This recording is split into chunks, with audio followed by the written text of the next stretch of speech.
Hello, I am here again with you. It is Rebecca from the Social Selling Success Society, and we are in our day 2 of the Social Selling Challenge. I have prepared for you today some simple and spam-free tactics for you to use on your social platforms so that you can sell without spamming people, without bothering people, irritating people. Actually, people will want to hear from you. So that is what I am excited about sharing with you today. So thank you. Welcome. Hi, Heather. And I always work really hard to try to prepare great stuff, but I would love your engagement as well. I would love for you to, if you have a question, if you have a comment, share it. I would love to hear what you're thinking. I want this to be an interactive theme. I'm coming on live instead of creating a video series because I want to be here to serve you in real time. I want to be here to serve you in a way that, helps you to understand, to really understand how this works so that it can work for you. I've been doing this and learning this for many years now, and so I hope that some of the knowledge that I'm able to share with you is going to help you to change your business this year, to add like a whole other layer of profit to your business is what my hope is. Hello. Okay. So, hi May. Thank you for joining me. So happy that you're here. Okay. So, if you haven't printed out or gained access to your Social Selling Challenge workbook, definitely do that. I basically put the notes that I'm going over in it so that you can review them. So did you know that if you just listen to something, you don't remember much? But if you listen and you have notes and then you review them, you can retain like 90%. So I definitely recommend that you review all the things after, like maybe tomorrow, and do the homework sheet at the end. All right, so we'll go ahead and get started. So simple and spam-free social selling tactics and how to sell without selling. So most people, when they first get into sales of any kind, the first thing that they talk about is they don't want to come off like a slimy salesperson. They don't want to be pushy. They don't want people to feel like uncomfortable, even though their job is to sell. And so our job is to sell. We have things to sell. And I already explained yesterday and set it up that social selling is about 95% relationship building. Now, I do want to point out that not everybody is knitted together to be a relationship person. There's 4 different types of people that we generally can put into a category 4 different ways. And some people are just workers and they're very logical and they don't necessarily, relationship is not their number 1 priority. Their priority is getting the task done. I'm a relationship person, so this works really well for me. So I want to just acknowledge that this isn't a gift for all people. Like, this comes second nature to me. I love relationship. But what I want to share with you is, for it to be effective in today's day and age, you will have to utilize some of these tactics. So even if they don't feel like second nature to you, I want you to know that if you utilize them and do these steps, it will help you to attract people to you. It will help people to stick around, to be loyal, to refer their friends, which I know that you want. It definitely works. So I can't see who that. Let's see. Laura. Hi, Laura. Thanks for coming in. Oh, Christine. Hi there. This is so funny. I've said it before. I can't see, but my phone is the only thing I can use for these lives. And this is like a real problem. I have to solve this. Tomorrow I'm going to try something different because I can't see the comments very easily without squinting. So anyway. So the first thing, how to sell without selling, is to be a resource of information and education. Now, actually, this is your job. So your job isn't actually to make the sales and make the money. Your job is in the daily grind is for you to inform and inspire and educate people. Yesterday, I talked about how, if you're in oils, which I know Christine loves oils, so she'll get this, then you need to be talking about your oils all the time, even the same ones all the time, because people don't remember. If they don't have it in their lifestyle yet, then they do not remember. And so you have to be constantly sharing over and over and over. Hello, April. And there's like a repetitiveness that it takes to sell. And you need to get comfortable with being kind of repetitive, which I don't like to repeat anything. And so that bothers me, but I usually put a little twist on things so that it doesn't seem exactly the same. So you can do that too. But what we're going to have here at the end on day 4 is we're going to be looking at content and having a social media plan so that you can be showing up to inform and inspire and educate your people. So it's very important for you to know, what do they need to know? What do the people that I serve need to know? And don't assume that they know anything, because a lot of times the thing that they need to know are the basics. So, you're going to have to go over and over the basics a lot of times. Does that make sense? You guys tracking with me? If you want to share with me some of the things that your people need to know that you need to make sure that you're informing them about, then definitely share that with me. So the next thing is that you need to offer solutions to common problems in your industry. So a lot of times, other than just informing them, because we do need to be a source of information, but it's the way that we inform them.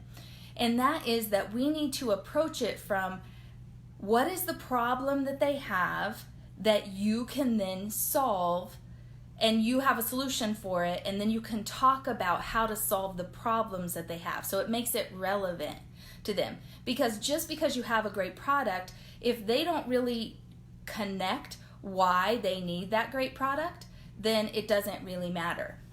So let me see. Let's see.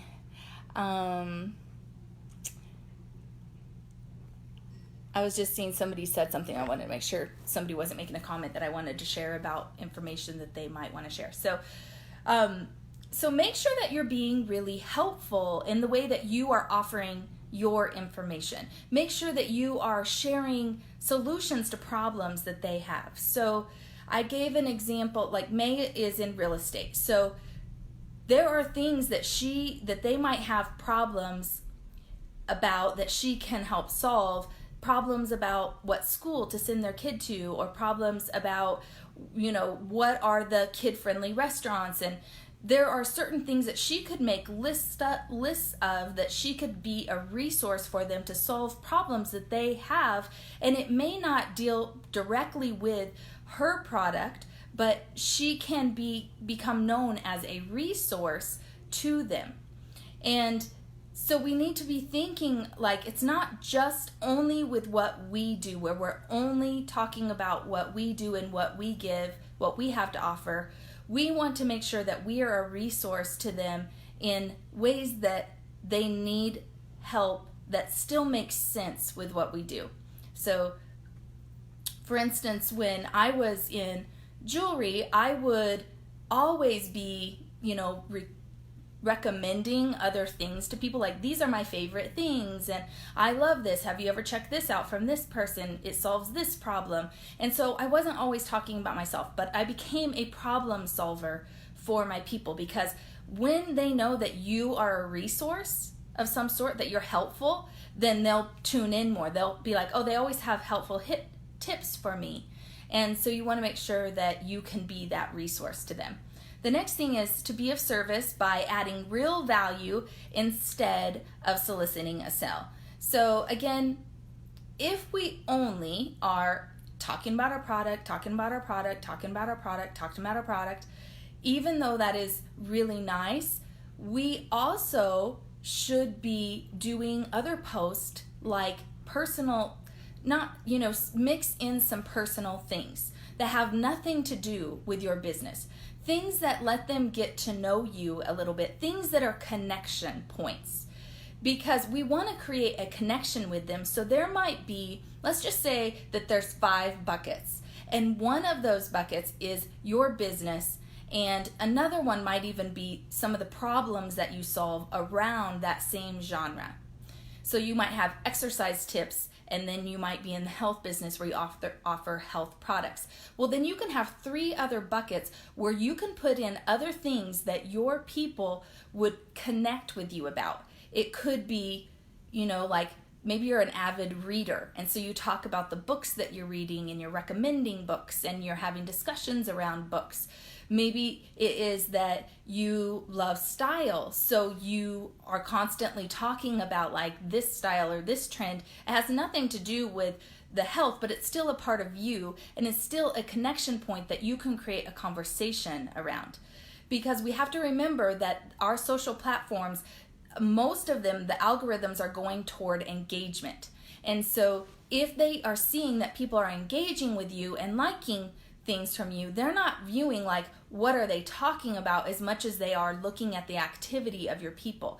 So you're going to get a lot more engagement on a post that has nothing to do with your business. So in order for the algorithms to trust you and to to show your posts to people, you want to create other content that is going to create those connection points that will help conversations get going.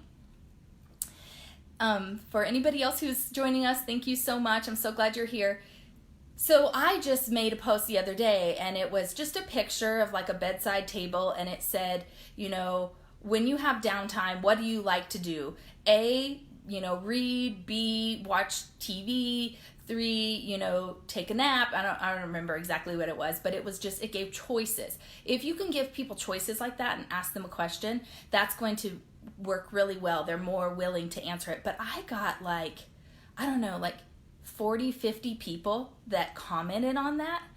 And so it was a really good, engaging talk. And then I commented back to them, because we talked about yesterday, you don't want people to comment and then you don't say anything back. And even just liking things, only liking them and never commenting back, feels a little bit like you're blowing them off. So get in a habit of trying to engage back with people. So the next thing is that you want to be nice and not a bot. So give them reasons to connect and engage with you. So I already gave you some examples. We need to make sure that when we're doing posts, we ask questions.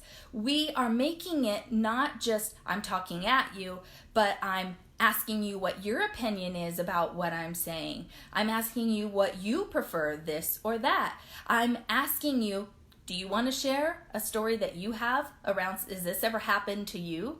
Jasmine Star is somebody that I've been following for a few years, and I love her. So if you don't follow her, I would definitely recommend her. She is a genius at relationship copy and connection points on your social. Jasmine Star. She's amazing. So we want to make sure that we are doing things that create engaging, even if it's just like, let's just say you sell something in the health industry. And you would then ask a question, what is your favorite protein shake? You're not looking or fishing for them to say it's yours. You're just getting a conversation going. And you might even be able to then say, oh, I've heard that people really like that. What I like about ours is blah, blah, blah, blah, blah. And you don't even have to say it to everybody. People might read the comments. So we have to get creative in the way that we're passing information sometimes too. And then the last one is you have to, what I call, sing in tune. And that means that you have to believe 100% in what you are doing and your products. Sometimes people get into a business, in a social selling business, because they need money, they desire success, they want out of the job that they hate, and they join it because other people have had results, but maybe they don't really believe in what they're doing. And this is what happens when you don't believe in what you're doing and you're talking. It's like singing a song out of tune. You might be singing the right words, but nobody's going to really listen or get it. They're not going to connect with it in any way because it's just coming off all wrong. And that's what happens when your belief isn't aligning with what you're saying. So you have to build up your belief in your products and your services, and you have to really believe that you have something amazing to offer. But one thing I want to warn you about is you don't want to believe so much and be so in that everybody else's stuff is, sucks, except for mine. Mine is the best and everybody else's sucks. Don't get there, because that becomes very condescending. And you know what? Not every single thing works for every single person. So even though you have a fantastic product, the business wouldn't exist if you didn't. You also need to accept that people have preferences. And people's bodies are different. There were so many people that I knew that I have always loved Mary Kay and have used different products over the years. I've had other people that they had terrible reactions. They hated it. And it's okay. So we need to not have ego about our company. We can have 100% belief in the products that it works for us, but we need to really give people the autonomy to know that it may work for me and I believe in it, but I believe that whatever it is that works for you, I'm happy for you. I'm just here to support the people that I'm kind of called to support. Okay? So hope that makes sense to you guys, because I see a lot of people making that mistake where they're almost very condescending to other companies, to other products. People might say, well, I like this, and they're like, well, I don't know why, ours is better, and things like that. You have to give them, reasons why. Well, the reason why I like ours is this, without making them feel bad. So does anybody have any comments or questions? I really would love for us to have, a little bit of an engaging time here, because it makes it more fun. And even if I have to squint to see you, I want to see your comments. I really do.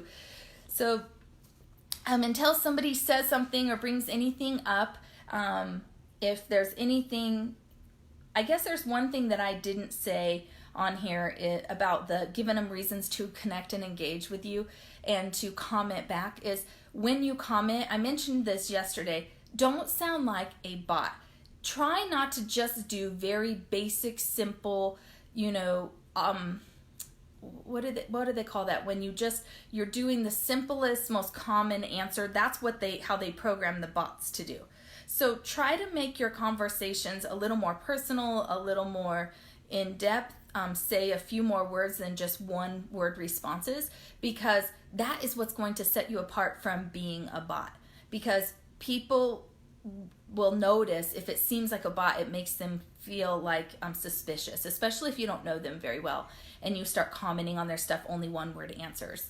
So that's just a little tip for you in case you didn't know that. Because bots are a big problem and people have really become annoyed by them. Because what happened was social came online and then everybody started selling this whole idea that you could sell online and never have to have human contact. And you could set up all of these automated things and that would just run on its own and you'd make all of this money and that is all that you had to do. But that time has passed. People now are craving true connection. They want attention. They want to feel important. They want to feel seen. They want to feel like they matter. And so we need to make sure that we can do our part through our service of whatever it is to make sure that our people that we're serving are being heard and seen and understood. And the other way that you can do that is by asking a lot of questions. Asking a lot of questions about what they need, how you can support them, what they like best, what do they prefer, what's their opinion. Posts like that get a lot of interaction and people like to be heard. So that's where we're at in the world today. So the next part that we're going to be going into is something called social selling, social listening, social networking, and social influencing. It's like the 4 parts of social selling. Hello, Candace. Nice to see you here. Hi, Karen. So glad you guys are here. So with social selling, having a presence on social that nurtures and generates leads so that you can become long-term, that those customers can become long-term customers with you. And they will actually then refer their friends. So we talked all about that yesterday. So if you missed day 1, we set up all the things that you should be doing and should not be doing. And the basics of social selling, the basics of, engagement, of informing, the basics of interacting and creating relationship. So make sure that you get that information. But the most important thing that we need to know in the industry that we are in, when we have a product or service to sell, we are not like looking to just make the sell and be done with it. We are looking to take somebody that we didn't know, warm them up, give them value, create trust, make a sell, and then hopefully make regular monthly sales by getting them on like a monthly program. Or like when I was in the jewelry thing, I wanted to be able to rebook those people like every 6 months, or every time a new catalog comes out, you want them to be willing to want to do business with you and invite their friends to join. And a lot of times what happens is we will work really hard up until that sell, and then once we get the sell, we just drop them cold, because it's like, I got what I was after and that's that. And if you can imagine how that would feel to someone, it doesn't feel good at all. So we need to make sure that we are building long-term relationships. And tomorrow I'm going to be talking about more of those things when I'm talking about building know, like, and trust. And so I wanted to remind you that there might be some things that overlap here, and I say a few different times. If I say it more than once, it's because it's that important. So I hope that you will grasp that. Let's see, somebody said something. Yay! Christine said, I love that I like to focus on how the products help me instead of putting down other similar products. Yes, and because you can say whatever oil you use, it doesn't matter. It's just that these oils are, oils are so good for you. I really hope that you will use them, And so you're saying, is there anything that you can add to that comment, about like focusing on how... Are you asking me that question? Is there anything that you can add to make it more authentic, that statement? Is that what you're asking? I just want to make sure I understand what you were asking, Christine. So yeah, but that's exactly it. We definitely want to act as if everything is great. The reason why they'll choose your thing over the other thing is because it comes with you. It comes with you informing them. It comes with you supporting them. It comes with you who cares about them, at least as a customer, that you care to give them the best customer service that they're going to find. And that is how you're going to set yourself apart. That is how, when we do this right, that's why it works so well. And we're looking to create a long-term relationship with people. So in order to create a long-term relationship, you do need to make sure that you're going that extra mile. Because anybody can sell, make the exchange of money and sell the product. And honestly, we all know that every single thing that each of us has to offer is also offered in multiple different places. It may not be exactly the same. Yours may have a little bit of a different spin. Like, nobody's doing exactly what I'm doing, but there are definitely people out there that talk about the same subjects that I talk about. But I have to trust that the way that I do things and the way that I care about people and the people that I'm connecting with and the people that come to me that have so much in common with me, that they're going to stay with me because of me. And we need to get back to remembering that people don't do business with you because of the products. They do business with you because they like you, because they have a lot of choices, especially nowadays online. Let's see if Christine said anything else. So I'm sorry I didn't quite understand that. If I can clarify that anymore for you, Christine, please let me do so. So the next part of that is social listening. And so this is where I already said, ask a lot of questions. But we also need to really pay attention to conversations that are already going on, just as if you were in a dinner party and people were talking and you start kind of listening for those key words where people might be showing that they have a need for what you have to offer. You need to be doing that same kind of thing online. So I already mentioned it yesterday that you can go onto other business pages and you can, even if it's a similar product. So let's just say, we'll stick with the oil thing. Let's just say that you sell one particular kind of oil. There's other places that sell oils. And so you could go onto those other business pages, like them, and when other people start asking questions on those business pages, you can engage in the conversation. You don't want to do any selling on their platform. And this is the other thing that you need to know, is that the selling doesn't really happen right on the platforms. The platform is more where you build relationship and engagement, you inform and you inspire. The selling can happen in direct message, on a separate phone call, in something that you invite them to later on. We're not necessarily trying to make any kind of sales right then and there. So it's perfectly okay for you to go where you know that your customers are, even if it's a competitor's business page, and serve and see if you can make a connection with them. See, this is why at the end we're going to be talking about the type of content that you can create. So let's just say that you started doing this, that you started kind of just paying attention to the conversations that were going on these other pages.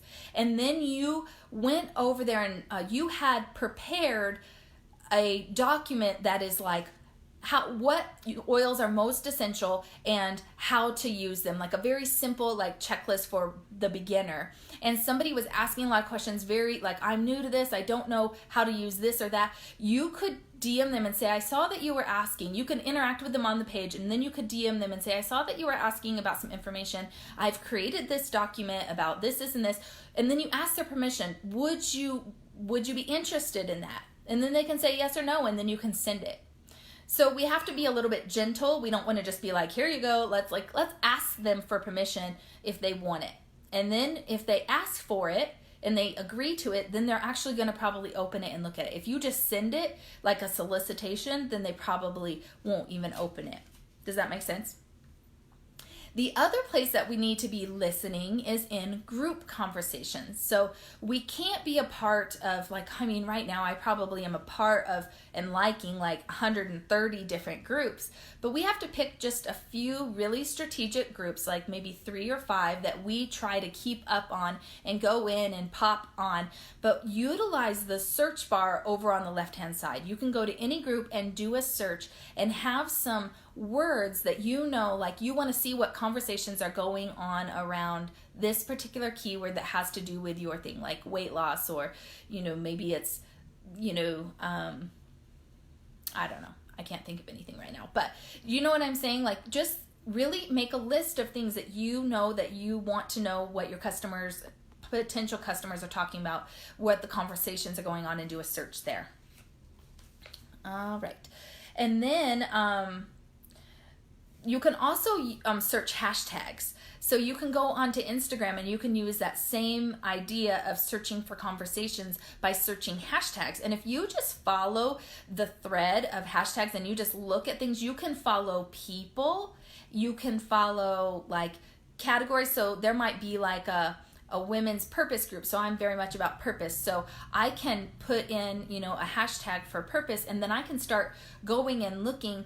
And there sometimes are these hashtag groups where all the people that are interested in that, it gets shared under that topic on Instagram. So you'll have to kind of go see for yourself, but it's kind of like groups on Instagram where people will share other people's things, or you can post to that group if you're a part of it. All right, let's see. Did I leave anything out? So just make sure that you are listening to try to solve those problems. And if you hear a question coming up over and over where people seem to be confused about something, or they seem to be struggling, or they have, even for sure, if people are having an excuse to not do it all the time, like it's too hard, it's too complicated, I would, but I'm allergic to this, or you're seeing the same excuses, the same ways for them to say no over and over and over, then you might want to consider at the end here, when we start talking about content, you want to consider creating something that would help to support that objection. So if you can solve their problem that they're using to not use your product beforehand with a document that gives them information or gives them choices or alternatives, then you're taking away their objections from the beginning. And that works really well, obviously, for selling. All right, how you guys doing? You with me? You tracking? I hope that this is making sense to you, that it's valuable. Sometimes I know this stuff so well now that I get bored myself, so I feel like, oh, they're probably bored. I start getting all of these attacks in my head. So I hope that you guys are doing good. Let me know, like, if you're liking what I'm putting out here, if you're learning anything. I would love to hear. All right, social networking. So this is where you want to, just like when you go to a networking group, a lot of times they all have businesses to share. Now, networking didn't always work well for me. Thanks for that heart and love. Whoever did that, I appreciate it. It didn't always work well for me because I would end up buying everybody else's stuff because I wanted to be supportive. Did anybody else ever do that? Oh my gosh. Thank you, Candace. She says she likes this information. Thank you, Candace. I appreciate your support. Look at me begging for some feedback here. Thanks, May. She says you're awesome. Okay. So when you go to networking, then the point is you should be networking with other people there, getting to know them because you want them to refer you. And what works really well is if you can collaborate with other people that have share the same client as you. So I know for sure Candace is on here, and Candace is in the beauty industry. So if she would to collaborate with other places and people that have the similar clientele, women who want to take better care of themselves, that, worrying about their aging skin, women who are all about feeling good, then she might want to collaborate with people who are like in the spa industry, or she might want to collaborate with somebody in jewelry. And so we can create these collaborations, and they used to all be done like at networking events in person, but now we have opportunities to network online. And so I have joined and been a part of groups where you just start engaging and interacting and supporting the people in the group, and then you guys can move that friendship, kind of to the DM, and then you start getting, more friendly with one another and more personal, and, kind of just showing each other that you're both there and wanting to support each other. And that can really lead to a lot of really cool things. I think when I would go to vendor events, most of the sales that I would make that day would end up being from other vendors, collaborating with other business owners, because they know they're not afraid to spend their money on quality things. They know the value of things, and they understand that in order to get support from other people, they have to support people. So they're sometimes your best customers. So make sure that you are collaborating. People that have influence are definitely people that you want to take time. So I've seen a lot of people do this, where they will just start showing up on an influencer's page and commenting and and supporting and, just showing up, and the influencer will notice that, and they end up becoming friends, and it just leads to so many other things. And we have no idea where we're going to be down the road. So we want to always be setting ourselves up with really great friendships, because it's who you know. It still is who you know. So now it's like who you know online. Who do you know online? Even if you don't know them in person, we can even have Zoom calls to connect with them face to face and get to know them. One of my most recent coaching clients, she lived in Canada, and we came across each other through an online influencer that she started following that referred her to me, and then we never met in person because she lives in Canada, but we have a really good relationship through online. All right, and the last one on that is social influencing. So that is about establishing authority in a category.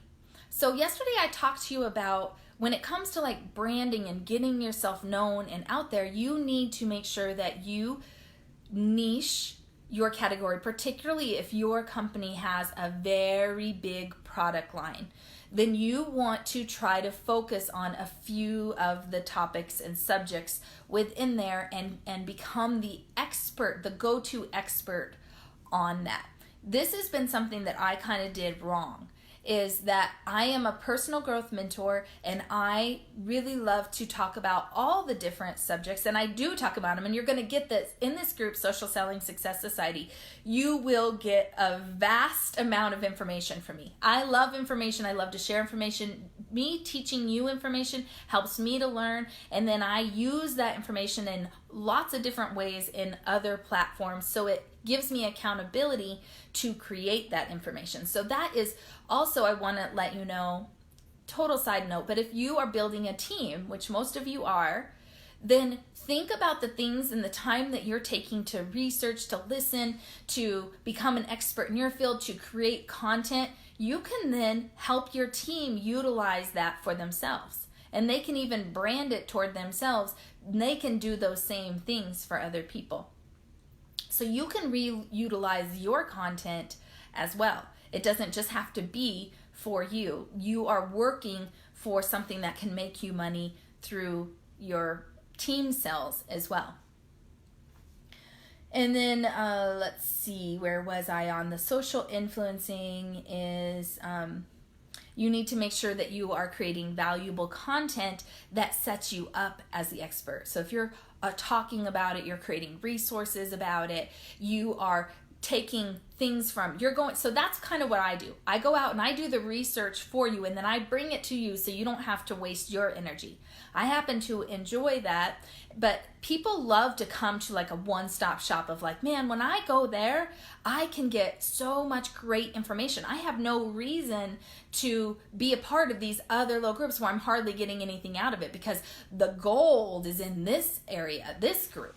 And that's the kind of thing that you want to create for your people. It's like, wow, I can't even believe how much information I get from you on that subject. You've actually helped me to understand it. And that happens when you become an expert.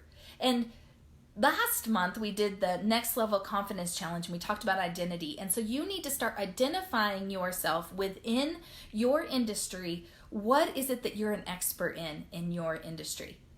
And so you gotta really start thinking about that, start honing into that, because you want to become known so that when people are like, anybody who is buying a house from out of the country, they need to definitely see May, because she understands all the ins and outs and the different things, because she's an international person, and brand yourself in a way that when that thing occurs, people are going to think of you. People, they used to call me like the jewelry lady. I didn't necessarily brand myself like that, but people would know that because I was all about like teaching style tips about jewelry all the time. All right. Hi, Don. Thanks so much for all of you guys that are coming here. So does anybody have any questions or comments about that? Let's see where we are. We're getting close to the end here. So now we're just going to get into how do we create desire for our products? So how do we sell without selling? By creating desire, by magnetizing people to us to make them want it, where they're actually asking us for the sale. Like they're asking that beautiful question of, how do I buy it? Yes, yes, yes. We love that. We want more of that. So what we have to do is we need to create desire and magnetize them. And these are things that we've seen and we've experienced, and they've actually worked on us, but maybe you're not thinking about how you can use them in your business. So the reason why I put this list here is I want you to think about how that can apply to you, okay? So the first one is demos. How can you create a demo type situation? Now, of course, there's a lot of like home party type shows. We can also do those types of demos online. Amber Speck, who is in this group, she does cooking demos because she's with Pampered Chef, and she does cooking demos, and they're adorable. She brings her children in, and so it really gets to see her as a mom. It shows her expertise in cooking simple meals and having fast, fun food for her family, and it's really good. So think about, how can you create a demo type situation in your business? When I was in jewelry, I used to do style trainings, and I even started doing one-on-one or one to a couple like I would come into their house and I would look at their closet and I would pull out things and help them make outfits. I would do stylings with my jewelry and I would style it with my jewelry, and it would create desire because they're like, oh my gosh, that looks amazing. It's their stuff that they already own, and now I just made it look brand new to them because mixing it with the jewelry, and it created desire. So how can you create a demo type situation? If you guys have any ideas, shout them out. Of when you're like, oh, I could do this or that. I would love to hear what you're thinking. So what about free samples? How can you give a free sample of what you do? Now, that's an obvious one for if you have products. Anytime you can let somebody try it, it's showing your belief in your product, because you're kind of like, I'm willing to invest my money in you to share a sample with you because I think you're going to love it. And if you don't love it, please tell me why and what is it you didn't like about it, because we need to remember that when people have negative feedback, that is not for just negativity's sake. That is actually good feedback for us to know what it is that we don't have that we can give. You know, if you're working for a big corporation, you can try to give feedback about what your customers are saying they don't like or they need. And so when people are saying kind of negative things, start looking at it curiously and try to say like, oh, well, what could we do about that? How could we solve that problem instead of just getting offended or thinking they're a hater? It's usually a legitimate thing. So when it comes to services, you can definitely do free samples of what it is that you do. So if you were to, be, let me think about different industries. So you could give a free sample of, I've seen people actually loan jewelry out to people and let them try it for a week. I mean, we used to do crazy stuff. We'd come up with all kinds of crazy things. Obviously you can do samples of makeup, but I'm thinking of if you have a service type based business and it's not product based, you could just give a free initiation into something, try it out, and if you don't like it, you could start for the first month for free or discounted or something to sample it. I don't know, you guys tell me. These are just to help you guys to think about it for yourself. Trials and tests, so basically like a test drive. So did you know that the reason why they want you to test drive that vehicle when you go to buy a car is because if you test drive it, it's a crazy number, you're 80% more likely, something really 88%, something really extremely high, more likely to buy if you have tried it out already. And so what are the trial periods that you could do for people, test drives? And so even for you guys that people are really shy about signing up on those programs where you have to buy every single month, what if you tried to set up your own thing somehow where you're allowing them to trial some things where they pay a little bit and you give them some sample size things to try it, and they just pay cost, so that you can show them, again, give them the opportunity. They're more likely to buy and fall in love with it, especially if you believe in your product and it does what you say that it does. Then you shouldn't be afraid of letting them try it for themselves. And then you just have to have some strict things about going and picking back up those things and stuff if you loan them out. And then, okay, so this is something that I really love, so that's why I put it there, is hacks. And that's basically alternative ideas and solutions on how to use products in different ways. And so people love when you can take one thing and it's it can do this and it can do this and it can do this. I mean, have you guys watched those videos? I love videos like that. I'm yes, I love anything that can do more than one thing.